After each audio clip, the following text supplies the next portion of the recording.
कांग्रेस ने जो घोषणा पत्र बनाया है उसमें भी मुस्लिम लीग की छाप है। इश्क और मुश्क छुपाए नहीं छुपते हैं, और मोदी जी के पुरखों का मुस्लिम लीग से ऐसा इश्क है जो छुपता नहीं है। नमस्कार, मैं हूं प्रवीण गौतम।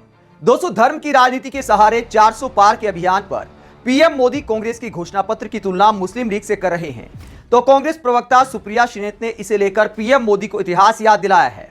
सुप्रिया श्रीनेत ने कहा कि जब कांग्रेस आजादी की लड़ाई लड़ रही थी तो बीजेपी वालों के राजनीतिक पूर्वज मुस्लिम लीग के साथ मिलकर सरकार चला रहे थे। क्यों मोदी जी ने ऐसा कहा? कभी आपने सोचा है?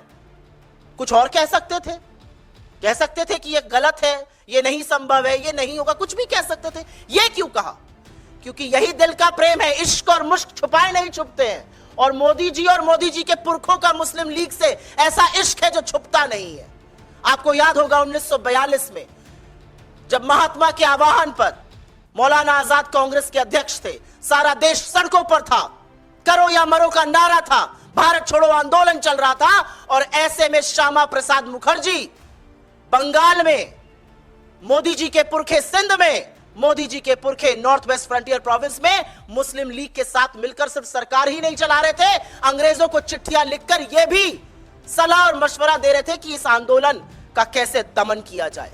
ये ना हमारे सगे हैं, ना आपके सगे हैं, ना भारत मां के सगे हैं, ये हमेशा से सगे विभाजनकारी लोगों के हैं, विभाजनकारी पार्टियों के हैं, चाहे वो मुस्लिम लीग हो या फिर अंग्रेज हो। पीएम मोदी पर सुप्रिया श्रीनेत ने आरोप लगाया कि अपनी सरकार का रिपोर्ट कार्ड दिखाने की बजाय पीएम मोदी हिंदू मुस्लिम करके वोट मांग रहे हैं। असलियत यह है कि 10 साल की मोदी सरकार के बाद आज जब यह देश चुनाव के मुहाने पर आकर खड़ा है, तो प्रधानमंत्री को अपना रिपोर्ट कार्ड दिखाकर वोट मांगना चाहिए, प्रधानमंत्री को अपने काम गिनाने चाहिए, लेकिन उसमें नील बटा सन्नाटा स्कोर है, उसमें जबरदस्त फेल का ठप्पा लगा हुआ है। तो प्रधानमंत्री मोदी इधर उधर की बात करके मन बहला रहे हैं लोगों का, और जब कुछ नहीं बचता है मोदी जी के पास, तो वही घिसी पिटी हिंदू मुसलमान की स्क्रिप्ट पर आकर गिर जाते हैं। 10 साल के बाद बजाय अपना काम गिनाने के, 10 साल के बाद बजाय अपना रिपोर्ट कार्ड दिखाने के, नरेंद्र मोदी आज भी हिंदू मुसलमान की बात कर रहे हैं। यह सच है कि वो घबराए हुए हैं, यह सच है कि वो बौखलाए हुए हैं, यह सच है कि बीजेपी के अपने सर्वे, आरएसएस के अपने सर्वे का फीडबैक है कि बीजेपी 180 पर अटकी हुई है और लगातार ग्राफ गिरता जा रहा है।